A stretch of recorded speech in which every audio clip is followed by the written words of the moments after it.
A paz do Senhor Jesus, meus queridos irmãos, aqui é o pregador Manassés.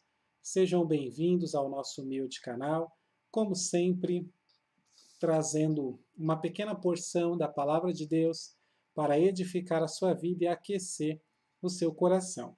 A palavra de hoje está aqui no Evangelho de Mateus, capítulo 18, versículo de número 4. Eu quero falar um pouquinho sobre humildade, né? Como Cristo te faz mais humilde. Como Cristo te faz mais humilde. Então, Mateus 18,4 diz assim: Portanto, aquele que se humilhar como esta criança, esse é o maior no reino dos céus. Tem uma tradução mais anterior a esta que eu li, que diz: portanto, aquele que se tornar humilde como este menino, esse é o maior no reino dos céus. Glórias ao nome do Senhor. Então, eu pergunto a você, o que é ser humilde? O que é ser humilde para você? Porque hoje existem muitas definições. Alguns pensam que ser humilde é ser pobre. Outros pensam que humildade é sofrer calado. Outros pensam que humildade é ser pequeno, não subir, não avançar, não evoluir, mas sempre ficar pequeno. Mas e você? O que é humildade para você? Porque diante dessa confusão de definições de humildade, nós devemos colocar os óculos bíblicos para enxergar a humildade com perfeição. Veja que existe aí, no mínimo, dois tipos de humildade: a humildade segundo os homens e a humildade segundo Deus. Então, primeiro vamos ver como que é a humildade segundo os homens, e depois nós voltaremos aqui no texto para ver como que é humildade segundo Deus. Então, para começar, segundo os homens, humildade, conforme, por exemplo, o dicionário do Google, é uma virtude caracterizada pela consciência das próprias limitações, né? Modéstia, simplicidade. Então, pelo Google, humildade é você reconhecer as suas limitações. Agora, nós tem um filósofo bem conhecido hoje, que é o Mário Sérgio Cortella, e para ele, uma pessoa humilde é aquela que sabe que não sabe tudo, aquela que sabe que não é a única que sabe, aquela que sabe que ela e outra pessoa saberão muita coisa juntos, aquela que sabe que ela e outra pessoa nunca saberão tudo o que pode ser sabido. Então, na definição dele, isso é a humildade. E ele ainda destaca que ser humilde não é ser subserviente. Né? Subserviente ao quê? É aquela pessoa que faz tudo o que pedem, sem mais nem menos, sem reflexão, né? Que atende à vontade dos outros com muita facilidade. Isso é subserviente, diferente de humildade. Mas ainda falando de definição dos homens, nós temos a etimologia da palavra humildade. A palavra humildade vem do latim humus, que significa solo, terra, chão, e humus dá origem a humilis, que significa tudo que está perto do solo, né? Tudo que é baixo e pequeno. E de humilis se origina uma outra palavra, humilitas, ainda no latim, que quer dizer pouca elevação, pouca estatura. E é daí que vem, né, que chega trazendo agora para o português a nossa palavra humildade. Então essa é a origem etimológica da palavra humildade. E no dicionário Aurélio, a humildade é a qualidade de quem age com simplicidade, uma característica das pessoas que sabem assumir as suas responsabilidades sem arrogância, sem prepotência, sem soberba. Então, até que é bem legal essa definição de humildade segundo os homens, né? Principalmente essa do Aurélio. É aquela pessoa que assume responsabilidades sem arrogância. Ou seja, ela assume um cargo, assume uma liderança, assume uma posição sem arrogância, sem prepotência, sem soberba. Agora, imagine Jesus explicando tudo isso. Imagine Jesus olhando para os discípulos e falando: senta aí que lá vem a história. Deixa eu explicar para vocês o que é humildade. Aí ele dá todas essas definições dos homens. Isso não combina com o amado mestre. Isso não combina com Jesus. Jesus ele tem formas incríveis, né, de explicar coisas difíceis. Ele tem formas práticas e fáceis para explicar coisas que são muito difíceis e complicadas. E interessante que no mundo sempre existiu e sempre irá existir crianças. Em todo lugar tem criança. Então Jesus ele pega um menino e coloca como modelo de humildade. Ou seja, você quer saber o que é humildade? Jesus ele nos dá um modelo. Olhe para uma criança e você vai ver ali um modelo de humildade. Significa que na prática você não precisa estudar esse monte de coisas que eu falei aqui sobre humildade. Na prática, tá? Na prática você não precisa estudar todas essas coisas. Na prática é só você olhar para uma criança, então você já vai saber como que tem que ser para agradar a Deus. O que é a humildade que agrada ao Senhor. Então, entenda que humildade segundo os homens é uma coisa, mas humildade segundo Deus é diferente. Porque, olhando agora para o texto bíblico, nós percebemos que, em primeiro lugar, os discípulos tinham passado por uma maratona de milagres e coisas incríveis. Se você voltar a alguns capítulos, você vai ver que eles viram muitas curas, até ressurreição de mortos eles viram a multiplicação dos pães 2 vezes, eles viram Jesus andar sobre as águas, a transfiguração de Jesus, o momento em que Pedro recebeu a chave dos céus, eles puderam compreender e entender mistérios incríveis revelados através das parábolas de Jesus, e Jesus sempre dava o significado para eles. Eles descobriram finalmente, né, quem é esse Elias que havia de vir, né, enquanto todo mundo ficava pensando que o Elias ia voltar do céu na mesma carruagem que ele subiu, eles finalmente descobriram com Jesus que o Elias, na verdade, é João Batista.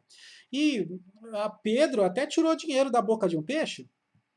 Então, como, né, depois de todo esse monte de coisa, como você acha que os discípulos estavam se sentindo?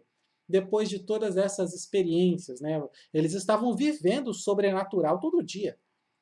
Eu acredito que eles estavam se sentindo assim incríveis, incríveis, fortes, inabaláveis, né? Estavam até imaginando como seria o futuro, levando essa vida sobrenatural. E não somente isso, eles começaram a pensar: Jesus é incrível e poderia ter escolhido outras pessoas, mas não, ele preferiu escolher nós mesmos. Conclusão: nós somos incríveis.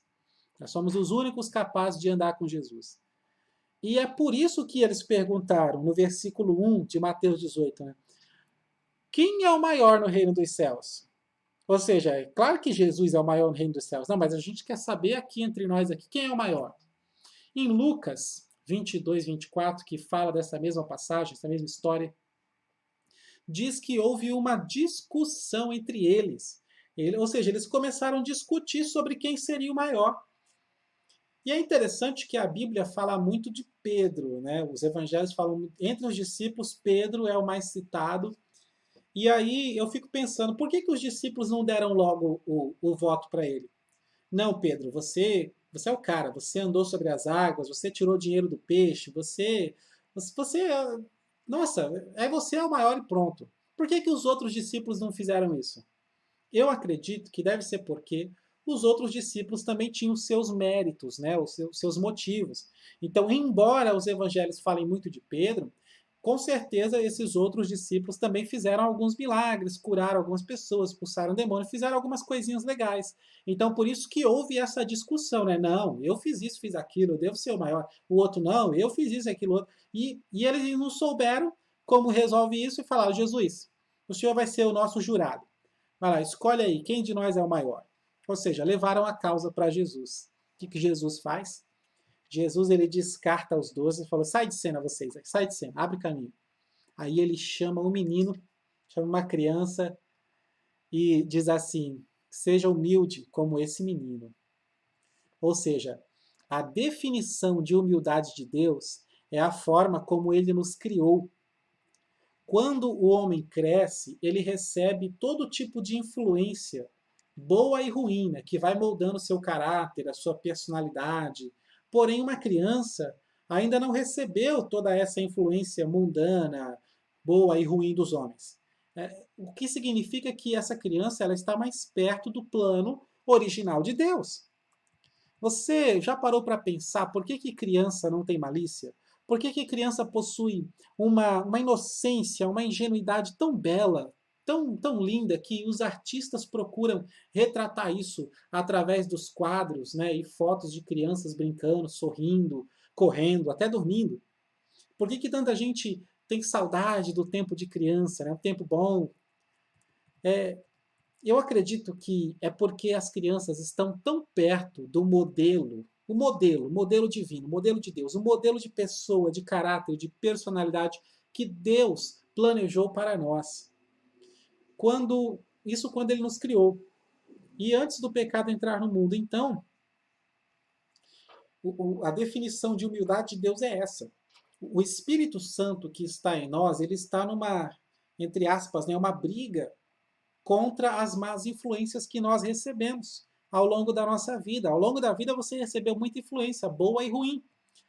E o Espírito Santo está nessa briga para fazer com que eu e você nos tornemos como crianças, puros, inocentes, alegres, sem ambições.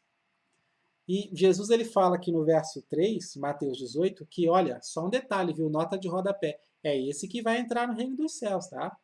E é esse que vai ser o maior no reino dos céus. Humildade, na definição de Deus, é ser uma pessoa transformada e regenerada pelo Espírito Santo. O Espírito Santo ele vai nos moldando e ele vai tirando de nós todas as influências ruins, malignas, né? Herança do pecado. Ele vai tirando para que a gente fique igual uma criança. Ou seja, tira toda essa negatividade, todas as obras da carne, para ficar somente aquilo que é obra do Espírito, fruto do Espírito Santo de Deus. Aleluia. Então, quando você chegar num ponto na sua conversão, né, nós temos que nos converter cada vez mais a cada dia.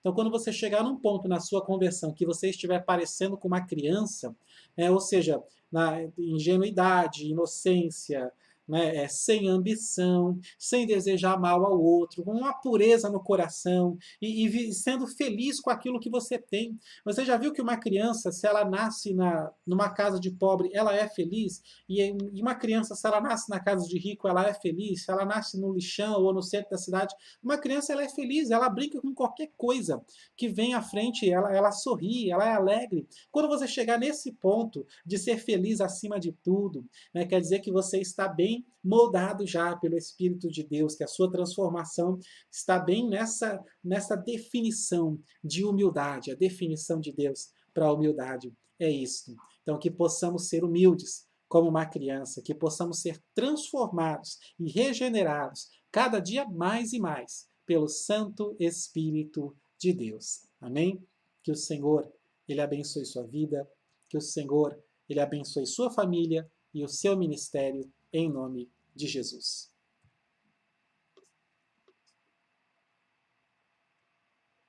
Gostou do vídeo? Deixa um like para nos ajudar, participa nos comentários e compartilha esse vídeo, essa palavra, para que mais pessoas possam ser edificadas. Amém? Eu quero convidar você para receber estudos bíblicos pelo WhatsApp. Nós temos um grupo, é um grupo fechado e silencioso, tá bom? Onde você pode entrar, é só entrar e aguardar que a qualquer momento chegue um estudo lá. Tudo bem? É um grupo em que ninguém pode postar nada. Isso é legal porque todo dia a gente manda um estudo, então vai acumulando vários estudos ali e você tem um grupo no seu WhatsApp, um local com vários estudos para você consultar. Isso aqui é muito bom. Tá? Querendo participar, o link está aí na descrição do vídeo. Outro sim, quero deixar um convite para os meus irmãos, você que tem um chamado da palavra de Deus, né? Venha estudar comigo no Clube de Pregadores. Acesse clubedepregadores.com.br. Deus te abençoe.